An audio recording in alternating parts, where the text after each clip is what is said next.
D'abord, merci d'être encore là après tout ce temps. Et puis, Éric Fiat a dit en démarrant que c'était difficile de parler après tous ces philosophes. Alors, ça va être encore plus difficile pour moi parce que je ne suis pas un philosophe. Comme Emmanuel vient de le dire, je suis un pauvre petit neurologue et un neurobiologiste. Et donc, il me revient le privilège, puisque vous êtes resté jusque-là, d'essayer de poser la question de lire dans les pensées et de discuter avec vous, lire dans les pensées. Et la question qui se pose, au fond, c'est est-ce qu'on est capable de lire dans les pensées ? Est-ce que les progrès qu'on fait aujourd'hui en neurosciences, l'imagerie que vous voyez régulièrement, on va en reparler tout à l'heure, est-ce qu'on est capable de lire dans les pensées ? En fait, la réponse, elle est oui, très tranquillement. Et d'une certaine façon, c'est ce que vous êtes en train de faire. C'est ce que vous venez de faire pendant 10 heures ou pendant un certain temps pour tous ceux que vous avez été là. L'un des principes fondamentaux du cerveau, c'est de l'être humain, c'est d'être un détecteur d'intention. Dès que vous arrivez quelque part, dès que vous rencontrez quelqu'un, la première chose que vous faites, avouez-le, c'est d'essayer de lire dans ses pensées. Et Éric vient de partir, mais comment vous faites pour lire dans les pensées de l'autre ?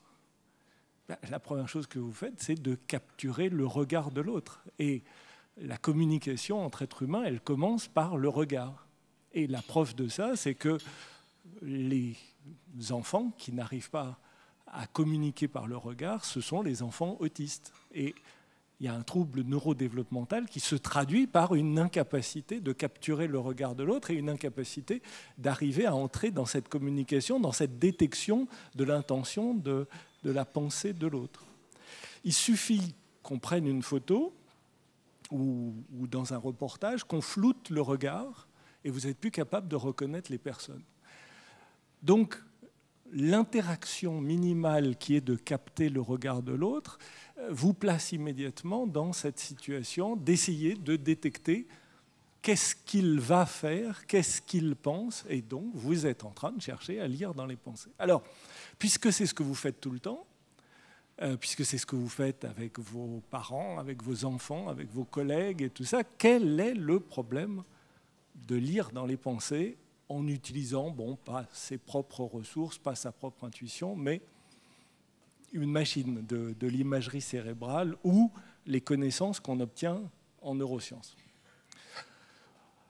Il va de soi que c'est la mise en cause de tout ce que vous avez évoqué aujourd'hui dans les questions d'éthique, c'est-à-dire la mise en cause de l'autonomie ou la mise en cause de la liberté, voire même par rapport à ce que vient de dire Éric Fiat, la mise en cause d'une dignité, par le fait qu'on mettrait en évidence que tout ça procède de l'activité cérébrale.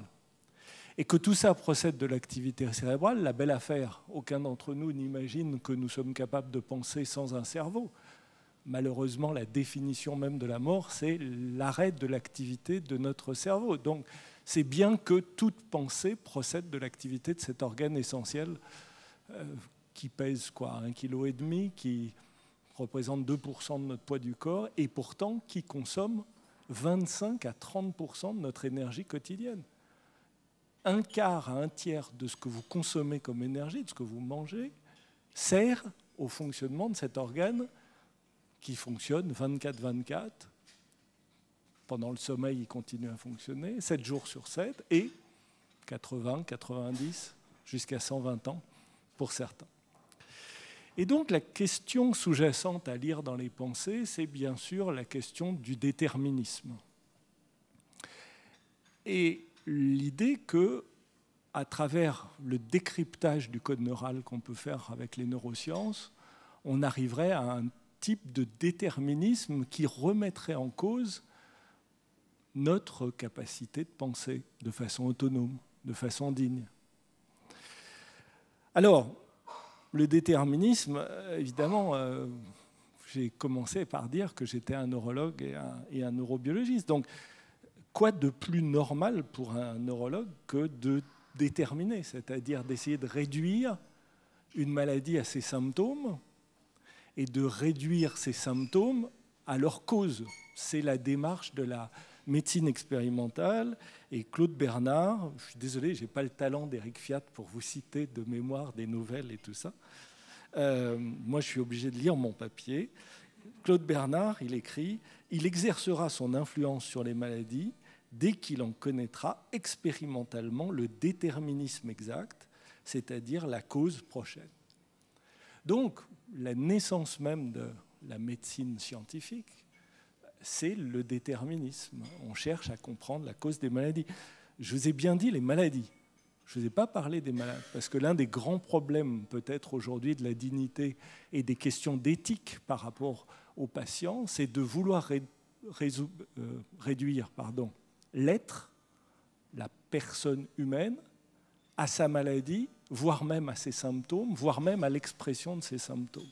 Et peut-être que dans le regard qu'on a sur les différents pauvres airs dont parlait Eric à l'instant, c'est cette négation de l'être pour ne plus voir que le symptôme de l'être. Pour le scientifique, déterminer, c'est le sens étymologique des choses. C'est d'abord classer. C'est d'abord mettre des limites aux choses. C'est qu'est-ce qui permet de spécifier, qu'est-ce qui permet de distinguer un objet physique ou un objet de pensée d'un autre. Qu'est-ce qui lui permet de l'assigner à une catégorie. Mais bien évidemment, quand on parle de l'usage aujourd'hui du terme déterminé, c'est décrire une chaîne ordonnée dans laquelle chaque élément dépend d'un certain nombre d'autres d'une façon telle qu'elle peut être prévue. Et toute la question dont je vais vous parler maintenant pendant quelques minutes, si vous m'écoutez encore, c'est ça, c'est est-ce que ça existe, cette chaîne ordonnée dans laquelle chaque élément dépend d'un certain nombre d'autres d'une façon telle qu'elle peut être prévue. Et au fond, c'est ça qui vous inquiète. C'est si j'arrive à décrypter le code neural, si ce code neural, je vous l'applique à vous, est-ce que je suis capable, non pas de lire dans les pensées, mais de prévoir les pensées que vous allez avoir. Au fond, ça correspond bien à ce que je vous disais il y a quelques instants. Comme détecteur d'intention, ma première envie, c'est de savoir ce que vous pensez, mais plus encore, c'est de savoir ce que vous allez penser. C'est déjà vrai au quotidien comme ça, mais c'est encore plus vrai dès qu'on commence à parler des questions de pouvoir, pouvoir social, pouvoir économique, etc. Et puis, on est dans une société de la performance, dans une société d'une certaine ivresse technologique. Une société où on se dit ah, c'est formidable si on est capable de lire dans les pensées, si on est capable de prévoir grâce à cette chaîne ordonnée, alors voilà, dès l'école, on va faire passer des IRM à tous les enfants, on va prévoir leur conduite, on va prévoir ce qu'ils vont devenir. Au fond, on ne va pas perdre notre temps à faire des examens, à faire des filières différenciées, tout ça. On va tout de suite faire, comme dans le meilleur des mondes de Huxley, des alphas, des bêtas, des gammas, des deltas. Enfin, je vous rappelle que dans le meilleur des mondes, ces différents êtres le sont grâce à la manière dont on les traite, puisque c'est la nourriture, le soma qui leur est donné, qui va les faire alpha, bêta, gamma ou delta. Alors, est-ce que le vertige technologique dans lequel nous sommes, donc ces procédés d'investigation, ces procédés de soins, vont nous permettre d'aller vers cela? Alors, commençons par souligner un a priori conceptuel contestable. On a de plus en plus de moyens de soigner des personnes. Par exemple, dans des formes réfractaires de maladie de Parkinson, on peut mettre des implants intracérébraux qui, grâce à la stimulation à haute fréquence, vont permettre à ces personnes d'avoir un traitement qui est de nouveau efficace. Ça va permettre de les soigner un peu moins mal. Ça, c'est la compensation d'un déficit. Il n'y a rien qui nous prouve que l'utilisation chez un sujet normal de molécules permettant d'améliorer un déficit chez un sujet malade permettra d'améliorer des performances normales. Il y a une certaine mythologie de l'amélioration cognitive, des smart pills, des molécules élégantes, qui, parce qu'elles retarderaient par exemple le déficit chez l'Alzheimer, pourrait être utilisé pour améliorer la mémoire chez des sujets normaux. On y reviendra peut-être tout à l'heure. En attendant, on est face à un certain nombre de neurotechnologies qui alimentent un fantasme sur une possibilité élargie du contrôle direct de notre environnement par notre pensée. Et inversement, ça alimente... Alors ça, c'est quoi ce contrôle élargi? C'est les lunettes Google, c'est la réalité augmentée, c'est les consoles de jeux qu'on peut maintenant piloter avec une petite électrode mise sur le scalp, c'est la stimulation magnétique transcrânienne utilisée comme moyen de relaxation. On peut en trouver beaucoup d'autres. Mais inversement, le fait de croire qu'on a la possibilité de maîtriser cet environnement par notre activité cérébrale alimente le fantasme qu'on pourrait rentrer au sein de l'activité de notre cerveau et qu'on pourrait prendre le contrôle de cette pensée, en faire un individu guidé. Et dans certains cas, c'est à la limite entre le fantasme et presque l'espoir, puisqu'il y a des programmes de recherche, par exemple par l'agence de sécurité américaine qui s'appelle la DARPA, pour essayer d'implanter des électrodes chez des soldats, dans un premier temps pour permettre une réalité augmentée, c'est-à-dire voir à 360 degrés pour les protéger sur le champ de bataille, voir la nuit, dans un second temps, éventuellement, pour lever certaines inhibitions à appuyer sur une gâchette ou à agir dans telle ou telle situation. Alors, le décryptage du code neural va-t-il nous permettre de lire dans les pensées? Ce décryptage va-t-il permettre de prévoir ou prédire ce qu'un individu va penser? Ce décryptage va-t-il permettre de produire chez un individu une pensée? Voilà, c'est ça en fait qui vous interroge, qui vous fascine ou qui vous fait peur dans cette atteinte possible à travers la prévision à ces actes libres, ou en tout cas que nous croyons libres, à cette autonomie, enfin ce que nous croyons notre autonomie, à cette dignité, en tout cas celle que le droit dans une société démocratique nous accorde. Alors, est-ce que les neurosciences alimentent réellement cette notion de déterminisme? D'une certaine façon, au fur et à mesure qu'on décrypte le code neural, on remet en tout cas en cause un certain nombre de bases de la philosophie telle que, je suis arrivé un peu tard, mais je l'ai entendu, une philosophie qui s'ancre chez les anciens, les Grecs en particulier, ou une philosophie même kantienne. On voit des choses, on découvre des choses qui auraient fasciné, j'en suis sûr, ces philosophes, mais qui remettent en cause un certain nombre de visions qu'ils ont. Parce qu'aujourd'hui, on a la réalité du fonctionnement de notre cerveau. Bon, par exemple, l'essentiel de ce que nous faisons, on ne va pas dire 95%, parce que ça n'a pas de sens, puisque c'est l'essentiel de ce qu'on fait. Peut-être 99%, peu importe, ça dépend de qu'est-ce qu'on prend comme base, si c'est la dépense énergétique, par exemple. L'essentiel de ce que nous faisons est inconscient. Et ce n'est pas un inconscient freudien, c'est un inconscient neurophysiologique. Là, en ce moment, j'espère, vous êtes encore en train de m'écouter malgré les 10 heures, malgré la fatigue, malgré la faim qui commence à vous tenailler avec l'hypoglycémie, ça peut altérer vos facultés cognitives. Et pourtant, vous respirez, vous êtes assis sur votre chaise, votre fréquence cardiaque bat un peu plus vite, un peu moins vite, selon que ce que je vais dire va vous émouvoir ou pas vous émouvoir. Vous allez quand même penser comment vous rentrez chez vous pas trop tard, qu'est-ce que je fais à manger ou comment je dîne ce soir, etc. Tout ça avec un flux de pensée totalement inconscient, totalement non maîtrisé. Et à côté de ça, il reste une infime partie qu'on appelle la conscience, dont on se demande à quoi elle sert d'ailleurs, et qui vous permet de rester éveillé et de vous dire « Oh là là, qu'est-ce qu'il dit comme bêtise ?» ou « Tiens, c'est vrai, pas totalement idiot cette histoire d'inconscience dont je suis plus ou moins personne. » Et l'expérience de l'inconscience, elle a été faite il y a déjà 30 ans. C'était Benjamin Libet qui avait fait une expérience intéressante. On demandait à des gens d'arrêter une horloge, vous savez, un peu comme dans les jeux télévisés où on appuie sur un buzz. Et ils devaient dire quand ils allaient décider, et on leur disait qu'on allait mesurer leur temps de réaction pour voir quand ils allaient appuyer. Puis on leur mettait un petit électrode sur le scalp, juste pour voir quand s'activaient les ondes dans le cerveau pour donner l'ordre d'appuyer sur le bouton. Et pour faire les choses brèves, à l'époque de Libet, entre 500 millisecondes et 1 seconde, aujourd'hui peut-être entre 1 et 8 secondes, on voit que la zone de préparation du mouvement s'active, donc il y a des potentiels de préparation du mouvement, 1 à 8 secondes avant que la personne dise « j'ai décidé d'arrêter l'horloge quand l'aiguille était sur le 12 ».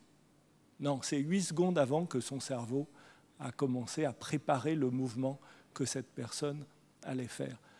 Et comme le cerveau est sympa, qui sait ce que nous pensons, mais que nous, on ne sait pas forcément ce que lui pense, quand même, il en informe l'individu avec un retard de 8 secondes, mais lui dit, tu sais, j'ai pensé que ça serait sympa d'arrêter quand l'aiguille serait sur 12. Mais c'est bien avant que les choses ont été faites. Et l'un des principes fondamentaux de notre cerveau, c'est un principe d'anticipation. Pour notre cerveau, le présent, c'est du passé. Ça fait déjà 8 secondes que vous l'avez conceptualisé, si ce n'est plus encore. Cette expérience de Benjamin Libet, elle a été étendue à d'autres activités cérébrales. Par exemple, pour comprendre un récit, on est capable aujourd'hui de mettre des gens dans des IRM côte à côte, des IRM fonctionnels, et de regarder le couplage qu'il y a entre deux personnes, une personne qui parle, une personne qui écoute un récit, et de voir comment les deux cerveaux se couplent, et comment ils ne se couplent que s'il y a compréhension du récit.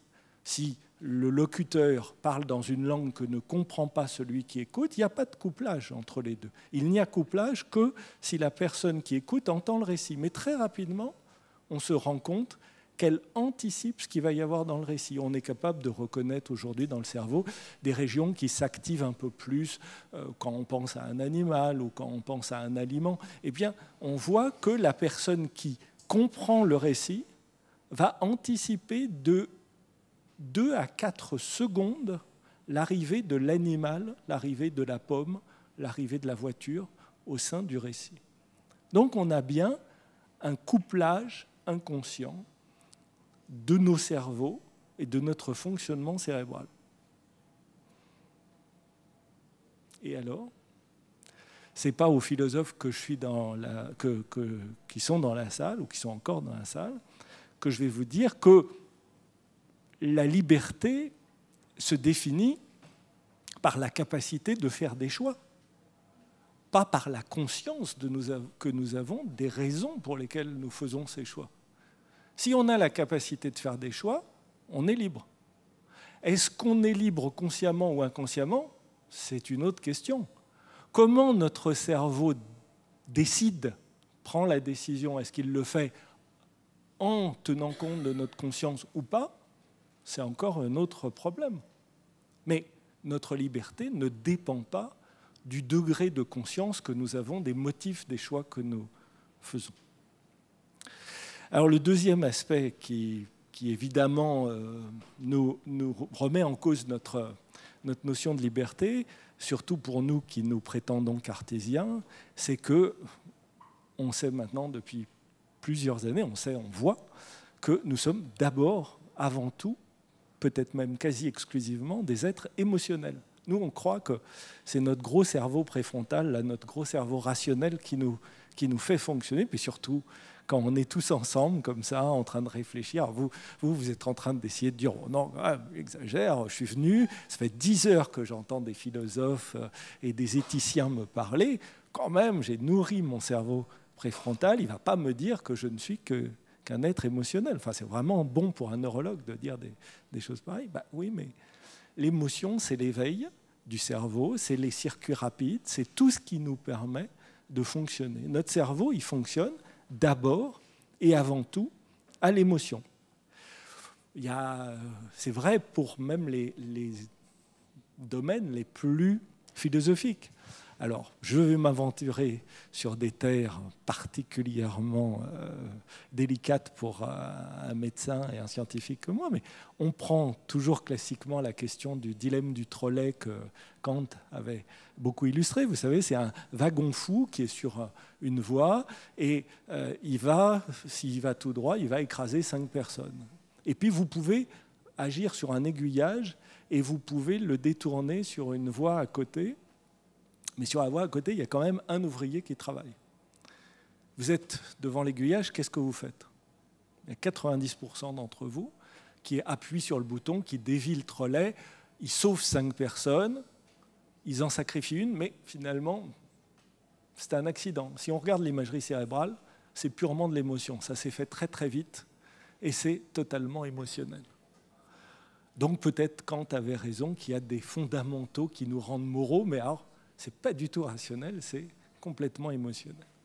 Et puis, on fait une variante du dilemme du trolley. Là, vous ne pouvez plus agir sur un aiguillage. Vous êtes sur un pont au-dessus de la voie ferrée, et le seul moyen que vous avez, c'est qu'il y a un ouvrier avec des traverses de chantier. Et puis, le seul moyen que vous avez de dévier le wagon et d'empêcher que les 5 ouvriers soient tués, c'est de pousser cet ouvrier avec ses traverses et de faire qu'il fasse dérailler le wagon. Et qu'est-ce que vous faites? C'est toujours la même question. En sauver 5 et en sacrifier 1. Là, les gens, ils prennent un temps infini. Le cortex préfrontal, ils travaillent. C'est lent, c'est lent. Et 90% des gens ne le font pas. C'est comme ça, c'est un accident, il y en aura 5 qui seront écrasés, j'en sauverai pas un, j'en sacrifierai pas un pour en sauver 5. Il y a eu des tas de variantes qui ont été faites pour essayer de montrer que ce n'est pas une question juste d'impératif catégorique, parce qu'on peut faire, parce que dans le premier cas, on disait oui, mais c'est un accident, on n'a pas une perception morale de celui qui est sacrifié. On fait des variantes où le wagon, de toute façon, s'il n'écrase pas les 5, revient et écrase celui qui était sur la voie ferrée. Donc quand même, il est instrumental, ça marche à tous les coups. L'émotion vous fait sauver les 5 quand vous avez un moyen d'appuyer sur un aiguillage. La raison vous empêche de vous confronter à une autre personne humaine et vous inhibe pour sauver les 5 personnes quand on a la variante avec le pont. Alors, est-ce que la question de la liberté, elle est dans ce vieux dilemme entre l'inné et l'acquis, entre cette humanité qu'on nous aurait intrinsèquement donnée, si je reprends les termes d'Éric tout à l'heure sur cette dignité inaliénable, intrinsèque, et que chacun a, si je me rappelle bien ce qu'il a dit. Alors la question, c'est de savoir si le code moral il est inné ou si on l'acquiert au fur et à mesure de notre éducation. Je vous ai dit tout à l'heure qu'un des problèmes des enfants autistes, c'est un trouble neurodéveloppemental qui fait qu'ils n'arrivent plus à communiquer et donc à apprendre. La question, elle est là aussi maintenant de plus en plus tranchée parce qu'il est clair qu'aussi précoce qu'on puisse tester aujourd'hui les enfants, y compris des nouveau-nés entre 0 et 3 jours, on arrive à voir qu'ils sont capables de reconnaître des séquences de sons selon leur durée, selon leur répétition, et qu'il y a une réaction d'étonnement quand une règle est enfreinte. Par exemple, vous faites entendre à un nouveau-né 5 sons courts, et vous lui faites entendre de façon répétitive pendant quelques minutes. Et puis, vous changez pour 4 sons courts et 1 son long. Immédiatement, il y a une réaction d'éveil. Vous pouvez varier les exercices avec différents sons ou différentes images que vous pouvez voir. Bien avant toute éducation, bien avant toute acquisition du langage, la notion d'espace, l'écartement entre des traits, la notion de temps, la durée d'un son, la notion de nombre, vous faites entendre 5 sons, ou vous faites entendre 4 sons, ou vous faites entendre 6 sons, sont des propriétés du cerveau humain, probablement aussi du cerveau animal, mais là, c'est ce qui nous intéresse, c'est des humains, sont des propriétés du cerveau humain qui sont là dès qu'on peut tester ce qu'on appellera plus tard le rapport en première personne, c'est-à-dire qu'est-ce que la conscience, qu'est-ce que le jeu. Le jeu, c'est la conscience que j'ai du monde. Eh bien, l'enfant nouveau-né a un système nerveux qui lui permet déjà de conceptualiser l'espace, le temps, les nombres. Et ces résultats, parmi tant d'autres, soutiennent donc clairement qu'il existe un code neural. Et comment pourrait-il en être autrement? Parce que s'il n'y avait pas de code neural, comment on serait là ensemble depuis 10 heures? Comment on serait là ensemble en train d'échanger? Comment vous seriez en train de comprendre ce que je dis parce que je vous parle en français et que la plupart d'entre vous comprennent le français? C'est bien qu'on a un fonctionnement cérébral partagé. Fonctionnement cérébral partagé parce qu'on appartient tous à l'espèce humaine. Fonctionnement cérébral partagé parce que, globalement, on a eu à peu près tous le même type d'éducation et que, du coup, les mots que je dis ont un sens pour vous. Et que même maintenant, depuis que je vous parle, il faudra que tu m'arrêtes parce que j'ai une petite tendance à la digression, vous avez déjà commencé à anticiper ce que j'étais en train de vous dire. Je vous annonce des têtes de chapitre, vous êtes déjà en train vous-même de remplir les blancs. Vous êtes probablement sur bien des éléments du système nerveux plus calés que je ne le suis.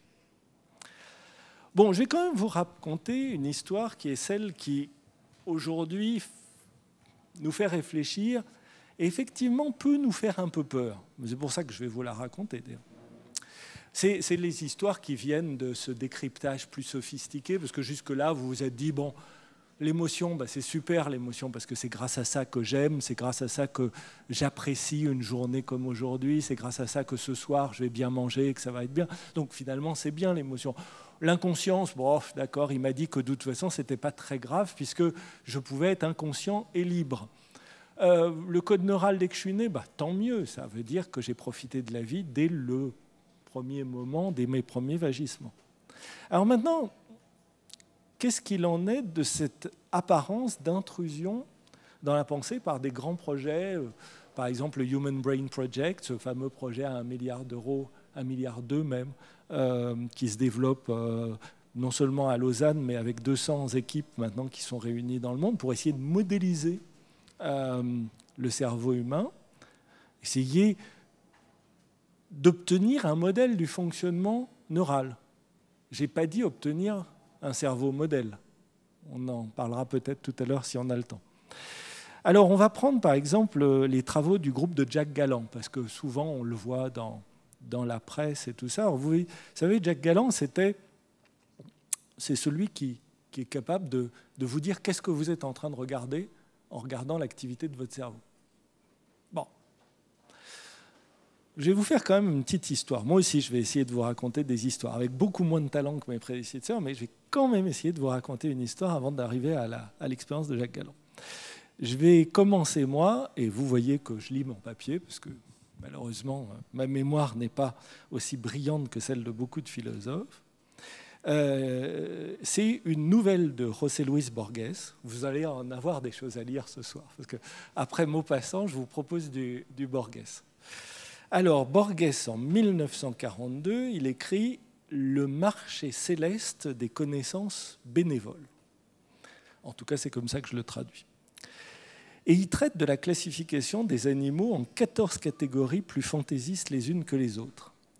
Et il y a des animaux fabuleux, il y a ceux qui viennent de casser le vase de fleurs, il y a ceux qui ressemblent à des mouches vues de loin.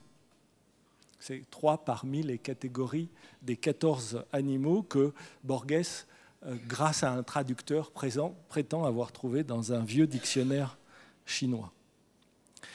Et Borges utilise cet exemple pour dire que toute tentative de classer le contenu de la nature est arbitraire et plein de conjectures. Et néanmoins, il écrit « L'impossibilité de pénétrer dans le plan divin de l'univers ne peut pas nous dissuader de décrire les systèmes humains même si nous sommes conscients que ces descriptions ne sont que provisoires. C'est poétique, mais c'est exactement le principe de la science. Et en fait, ces modélisations sont très utiles. Il a suffi de 10 ans entre 1942, la nouvelle de Borges, et 1953, les travaux de John Barlow, pour que celui-ci découvre dans la rétine de batraciens, de grenouilles, des neurones qui répondent sélectivement à des stimuli qui ressemblent à des mouches vues de loin. Donc, la catégorie fantastique, tiens, ça ressemble à des mouches vues de loin. Pour une grenouille, quand il faut attraper la mouche, avec la langue qui sort, hop, il y a des neurones qui s'activent et qui, effectivement, dans notre système nerveux, voient une catégorie qui ressemble à des mouches vues de loin. Ensuite, c'est Hubel et Wiesel, en 1962, et ils auront le prix Nobel pour ça, qui vont identifier les cellules visuelles corticales qui répondent chez les mammifères, donc chez vous et moi, à des formes simples et à l'orientation de ces formes. Et ces descriptions ont été très utiles pour comprendre de multiples aspects de l'anatomie ou des mécanismes d'information, d'intégration du cortex visuel. Rendez-vous compte, vous passez votre temps à inventer le monde. Là, vous êtes en train de voir devant vous une image qui n'existe pas. Normalement, si votre rétine ou si votre cortex visuel était un simple écran comme celui qui est derrière moi, au milieu de votre vision, vous auriez 2 trous qui correspondent aux émergences du nerf optique.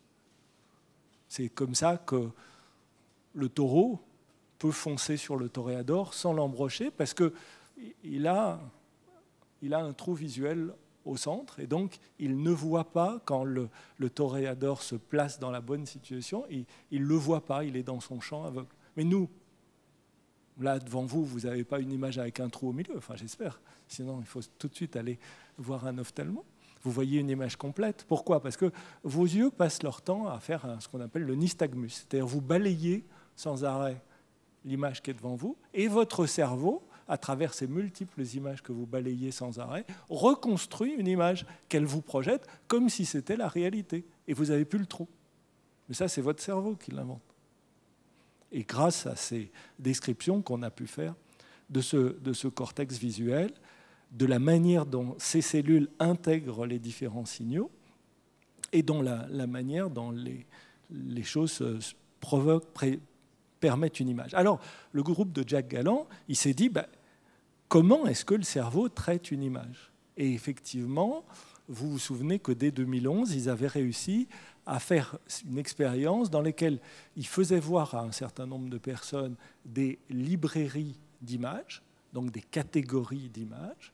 Ils enregistraient l'activité cérébrale qu'il y avait pour chacune de ces images, et ensuite, dans une deuxième temps d'expérience, ils projetaient à des personnes une série d'images, et en fonction, ils demandaient aux personnes de se focaliser sur l'attention sur l'une de ces images, et en fonction de l'activité cérébrale, ils étaient capables de faire le chemin dans l'autre sens en disant, tiens, cette personne est en train de regarder parmi les photos qu'il y a devant elle, un ours, une pomme, une voiture, un immeuble, elle est en train de regarder l'ours. Pas à 100%, mais disons avec une proportion de l'ordre de 60% de réussite, c'est-à-dire infiniment plus que le hasard statistique, puisque à chaque fois, c'était une dizaine d'images qui étaient présentées.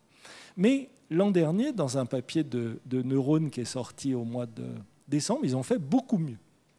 Ils se sont posé la question de savoir comment est-ce qu'on représentait des catégories de scènes, comment on est capable de voir qu'une image correspond à un paysage urbain ou à un paysage maritime.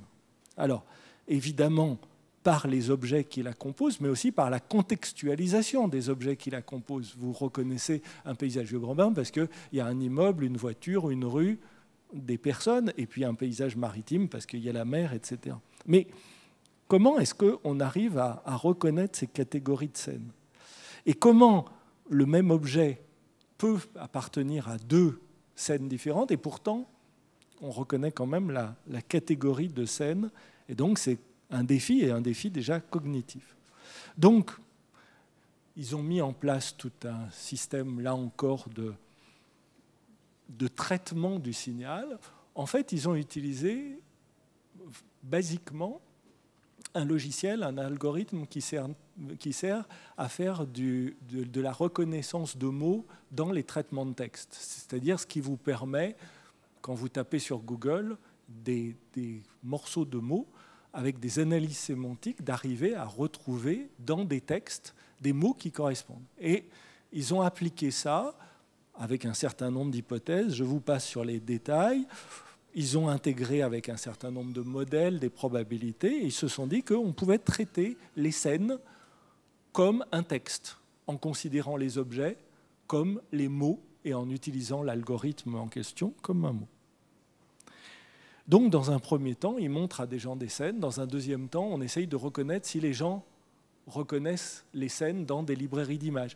C'est la même chose que ce qui avait été fait il y a 2 ans, mais là, on est plus sophistiqué. C'est plus juste un objet, c'est des scènes. Et là encore, dans une proportion qui est statistiquement significative, oui, on est capable, après des séries d'apprentissage, en mettant les gens dans des IRM, en leur présentant différents types de scènes, de regarder sur quelles scènes ils focalisent leur attention. Donc, par exemple, est-ce que c'est sur la scène d'un paysage urbain ou la scène d'un anniversaire d'enfant?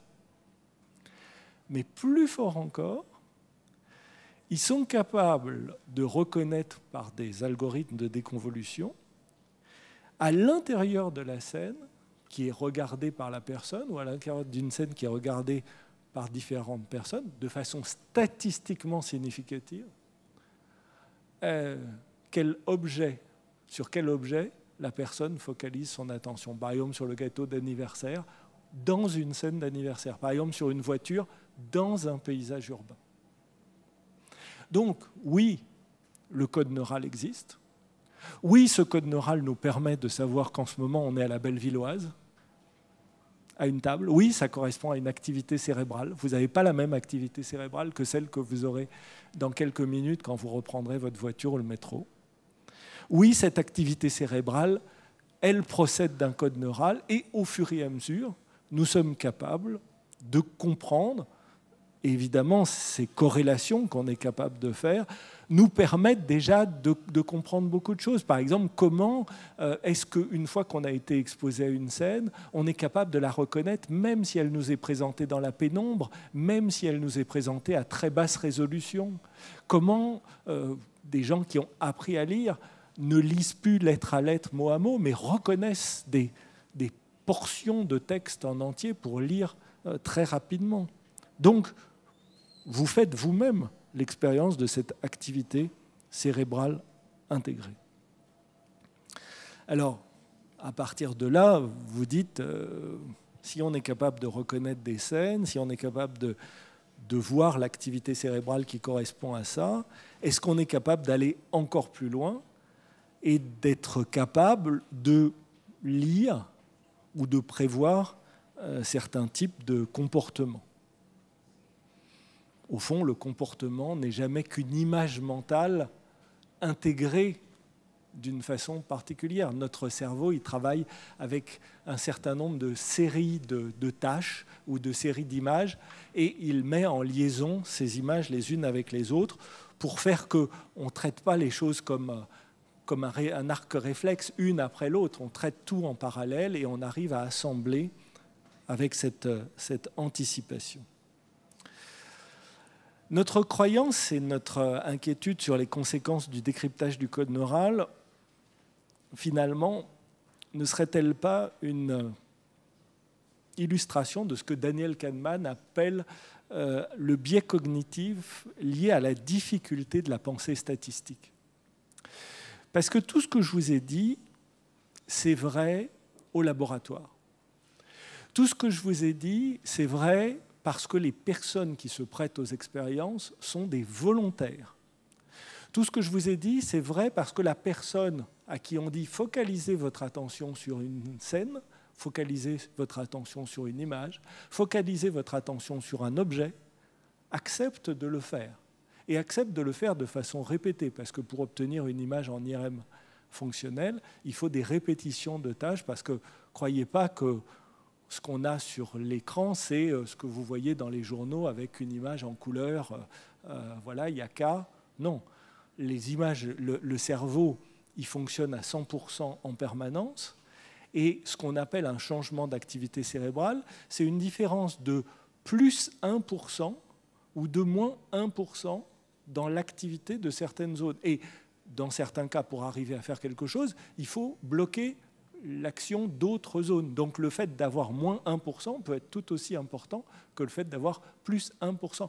Dans une tâche de reconnaissance d'image comme celle dont je vous parle, il y a une quarantaine de régions du cerveau qui sont mobilisées. Donc ce n'est pas la zone, je ne sais pas, de l'amour maternel ou la zone du dégoût, etc. Non, c'est tout notre cerveau qui fonctionne et tout notre cerveau qui fonctionne ensemble. Donc, c'est des règles statistiques et c'est des règles qui s'appliquent à des volontaires qui prêtent leur volonté à ce décryptage du code neural. Ça nous conduit à sous-estimer, par ce biais cognitif dont parle Kahneman, le fait que je vous ai parlé de résultats statistiques et le fait que dans la vraie vie, il n'y a pas quelqu'un qui vous dit de faire ceci ou de faire cela. La vraie vie, elle est bourrée de hasards. Des hasards heureux. Vous êtes venu pendant 9 heures écouter des gens passionnants, ou des hasards malheureux. Dommage pour vous, le dernier, c'était moi. Donc ce biais, il est la remise en cause par excellence, par la vie même, par le bruit de la vie, du déterminisme. Et cette remise en cause, elle est aussi le fait que nous identifions la liberté à un manque total de contraintes. Et au contraire, le déterminisme a une contrainte absolue. Et c'est dans cet absolu que les choses ne vont plus du tout. Être libre ne peut nullement signifier n'être contraint par rien. Je viens de vous l'illustrer de multiples façons, vous le savez bien. Et puis, la contrainte, ça peut être aussi une magnifique source d'invention, de créativité. Je ne sais pas, on peut prendre Pérec avec la disparition. Il y a combien d'artistes qui créent, qui font leur œuvre autour d'une contrainte qu'ils se fixent. De toute façon, la vie, c'est la contrainte. Et Paul Ricoeur, puisque quand même on était là pour parler d'éthique et que j'ai entendu qu'il avait déjà été cité, Paul Ricoeur fait même de cette contrainte un fondement de l'éthique. Je vous rappelle cette phrase: on entre en éthique, à l'affirmation par soi de la liberté s'ajoute la volonté que la liberté de l'autre soit. Pour Ricoeur et pour sa vision de l'éthique, la liberté, ce n'est pas faire tout ce qu'on veut. C'est faire ce qu'on veut à partir du moment où on anticipe le fait que l'autre puisse aussi exercer cette liberté. A contrario, si je reviens à ma neurologie, les conduites addictives sont une illustration d'une pathologie du système nerveux dépendante de l'environnement. Enfin, vous savez bien que s'il n'y a pas de tabac, vous ne pouvez pas devenir addict au tabac. Influencée par des facteurs génétiques. Voilà, c'est comme ça. Il y a des gens qui sont plus vulnérables et des gens qui sont moins vulnérables. Ça ne change rien, le fait d'avoir une vulnérabilité ou pas de vulnérabilité à tout l'environnement social dans lequel s'inscrit l'addiction et qui va limiter la volonté de la personne. Parce qu'une personne qui est dans l'addiction, elle sait que ce qu'elle prend, la drogue qu'elle prend, que ce soit du tabac, du café, de la cocaïne, est mauvaise pour sa santé, mais le principe même de l'addiction fait qu'elle ne peut pas s'empêcher de consommer la drogue. Donc la question centrale qui se pose à nous aujourd'hui est celle de la signification individuelle des données recueillies, et des données recueillies d'une façon statistique dans des conditions de laboratoire. Et là, je vais regarder quand même le temps qui me reste pour savoir si je saute directement à la conclusion. Hein, je vais sauter directement à la conclusion. Bon, tu vois, tu as deviné dans mes pensées qu'il fallait que je saute. Alors, j'aurais pu vous dire qu'on n'allait pas tomber aujourd'hui dans la neuromancie comme on a été dans la génomancie. Vous savez, on vous annonçait que grâce au décryptage du génome, grâce au grand livre de la vie, on allait tout savoir du destin de chacun d'entre nous. Bon, les gènes, ils codent pour des protéines, ils ne codent pas pour un destin. L'image cérébrale, c'est exactement la même chose. Nous avons un code neural, notre cerveau fonctionne, mais notre cerveau fonctionne dans ce que nous en faisons. Nous avons une plasticité cérébrale qui commence dès la naissance et qui se poursuit jusqu'à notre dernier souffle. Un violoniste virtuose va avoir une région du cerveau consacrée à sa main gauche 30% plus importante que quelqu'un qui ne joue pas de violon. C'est vrai pour des gens qui connaissent la musique par rapport à des gens qui n'en connaissent pas. C'est vrai dans l'enfance, c'est vrai à l'âge adulte. Des gens analphabètes ont une région du cerveau de la reconnaissance des lettres qui ne s'active pas quand ils sont devant un texte. On leur apprend à écrire, c'est une expérience qui a été faite par le groupe de Stanislas Dehaene avec des populations Yanomami au Brésil. 1 an plus tard, la même région du cerveau qui s'active chez des gens qui ont appris à lire dans l'enfance s'active chez les gens qui ont appris à lire à l'âge adulte. Notre plasticité cérébrale, c'est au fond la trace de cette histoire qui construit ce cerveau particulier que chacun d'entre vous a, qui utilise bien sûr son code neural, mais qui l'utilise d'une façon orientée, sculptée par l'histoire qui comprend les événements que vous avez rencontrés et qui comprend votre volonté. Alors, pour conclure sur cette question du déterminisme, et vous laisser quelques espaces de liberté pour vous-même combler tous les vides de ces pages que je tourne, si on reprend l'image du loto, tous les gagnants ont tenté leur chance. Donc oui, si vous prenez un gagnant du loto, bien sûr, il a acheté un billet. Mais comme disait déjà Hume, ce n'est pas parce que les choses sont telles que nous les voyons qu'elles n'auraient pas pu être autrement.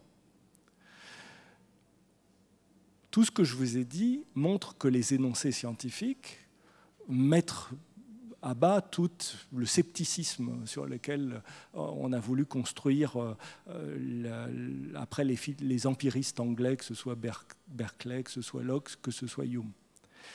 Par contre, tout ce qu'a dit Claude Bernard sur le fait qu'il y a des enchaînements reste vrai aussi, sauf que il y a toujours du hasard dans tout ce qui se passe. Il y a toujours un a priori de l'histoire du sujet, un a priori de ce cerveau préfrontal qui a emmagasiné des scénarios, qui a emmagasiné des scénarios de choix possibles de conduite. Donc, au moment où vous agissez, il est probable que votre espace de décision, que votre capacité de choix soit déjà très, très orienté par votre histoire. Mais d'abord, vous avez toujours la possibilité, en tout cas dans la plupart des cas, de considérer que vous vous êtes trompé, de remettre en question votre choix, donc de retravailler en permanence sur les choix que vous avez faits et d'élaborer secondairement des nouveaux scénarios.